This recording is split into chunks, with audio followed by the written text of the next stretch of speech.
The golden lights of Dubai shimmered against the endless glass towers, where wealth and status determined one's place in society. In the center of it all stood the magnificent El Mansour Tower, owned by Sheikh Karim El Mansour, a self-made Arab millionaire. His reputation was known across the city, ruthless in business, demanding with employees, but respected for his empire. Every day, hundreds of people passed through the lobby of that tower: bankers, CEOs, celebrities, and ordinary workers.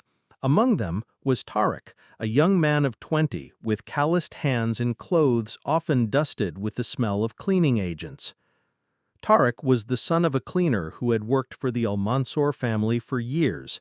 His mother, Fatima, spent her life scrubbing marble floors and polishing glass walls so others could admire their own reflections in perfection.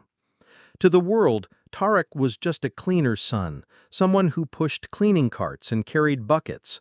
But hidden beneath his modest appearance was a treasure no one could have guessed. One afternoon, Sheikh Karim himself arrived at the lobby of his tower. His long, flowing khandura was spotless, and two assistants walked behind him carrying files. The employees in the lobby immediately stood straight, greeting him respectfully. Tariq was polishing the glass doors at that moment. His eyes dropped as the millionaire walked past. But fate decided otherwise. The sheikh paused, noticing the boy's precision. "You there," Karim said, his deep voice echoing.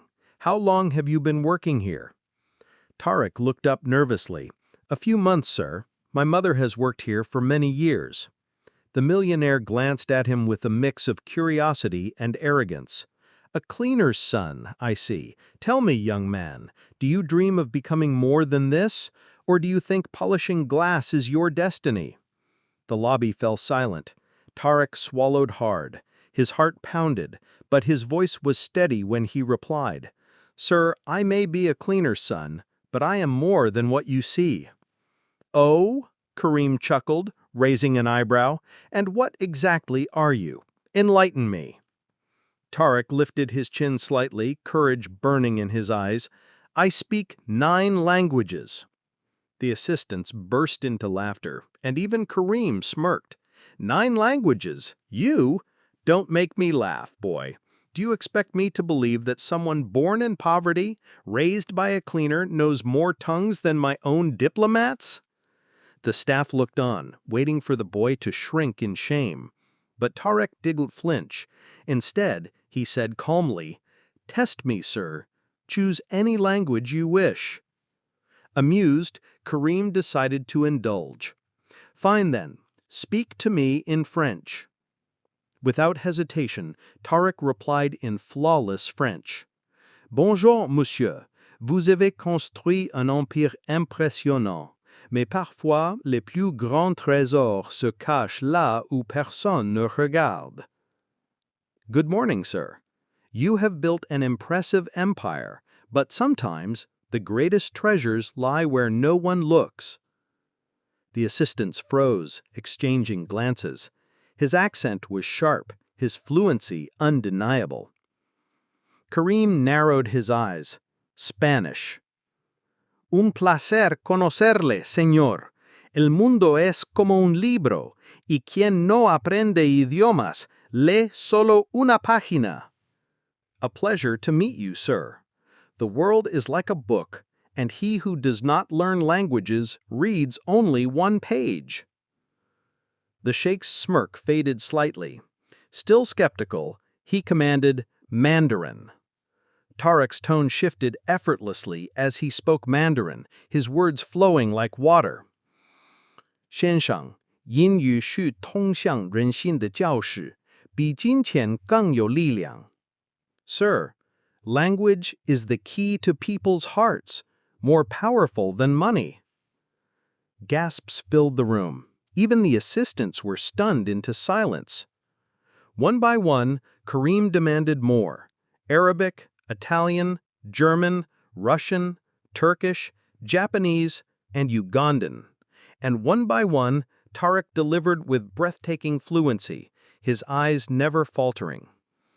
By the 9th language, Karim was no longer laughing.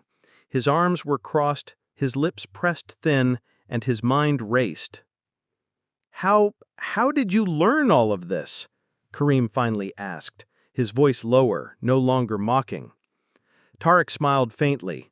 "My mother may be a cleaner, but she taught me dignity. When she worked, I would sit in the corner of this building's library. Instead of toys, I played with books. I listened to travelers who came here. I spoke to tourists. I studied online with what little I could afford. Every night when others slept, I practiced. My world was small, sir, but languages gave me wings." The millionaire was speechless. For the first time in years, someone had shattered his assumptions. This boy, whom he had dismissed at first glance, had achieved something even his wealthy peers couldn't boast. One of the assistants, still skeptical, whispered, "Sir, perhaps he memorized phrases. That doesn't mean he truly understands." Kareem turned to Tarek. "If what you say is true, then prove it in a way no memorization can help you. Tomorrow morning, I am hosting an international delegation, business leaders from 9 different countries. If you can converse with each of them fluently, I will reward you. If you fail, you and your mother will never set foot in this building again." The room buzzed with tension. Tarek looked at his mother, who had quietly entered the lobby during the exchange. Her eyes held fear, but also pride. Tarek bowed slightly. "I accept." The next day, the conference hall glittered with chandeliers. Delegates from France, Spain, China, Germany, Turkey, Italy, Russia, Japan, and Egypt filled the long table. Kareem entered with his usual confidence, but his eyes betrayed anticipation. At his side stood Tarek, dressed neatly in a borrowed suit, his nerves hidden behind determination. As the meeting began, one by one, the delegates introduced themselves. Tarek stepped forward. To the French CEO, he spoke of global trade in elegant French. The man's eyes lit up with respect. To the Spanish investor, he explained cultural bridges in perfect Spanish. The man clapped his shoulder warmly.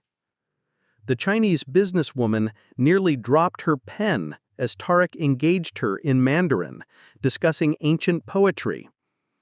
The German banker broke into laughter at Tarek's witty remark in German. The Turkish delegate shook his hand firmly after a fluid exchange in Turkish.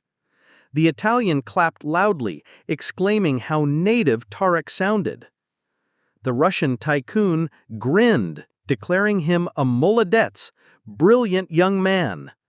And the Japanese businessman bowed deeply, impressed by his mastery of honorifics. And finally, Tarek turned to the Egyptian delegate, conversing in eloquent, classical Arabic that silenced the entire room. By the end of the meeting, the delegates were not only impressed, they were enchanted. Deals flowed smoothly, barriers dissolved, and what could have been a tense negotiation turned into a celebration. Kareem stood in awe. His empire had been built with money, but this boy had accomplished in one morning what millions couldn't buy, earning the respect and trust of 9 nations. When the meeting concluded, Kareem addressed the room. "Ladies and gentlemen, allow me to introduce not just a young man, but a true gift to this world. Tarek, the son of a cleaner. Today, he has shown us that brilliance knows no wealth, no title, no status." Applause thundered through the hall. Tarek's mother wiped tears from her eyes. Turning to Tarek, Kareem said, "From this day forward, you are no longer a cleaner's son in my eyes. You are my chief interpreter, my cultural advisor, and a symbol of what determination can achieve. Your mother will never clean another floor in this building again. She will live in honor, as she deserves." Tarek bowed deeply, tears welling in his own eyes. News of the event spread like wildfire.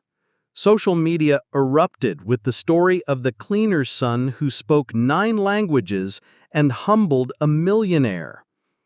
Students across the city were inspired, parents began to believe more in their children, and even Karim himself learned humility.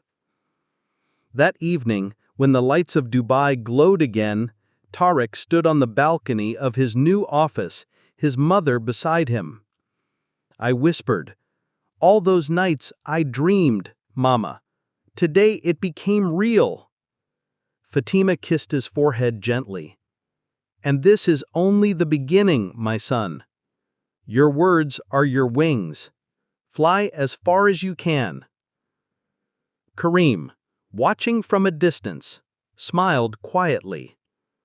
For once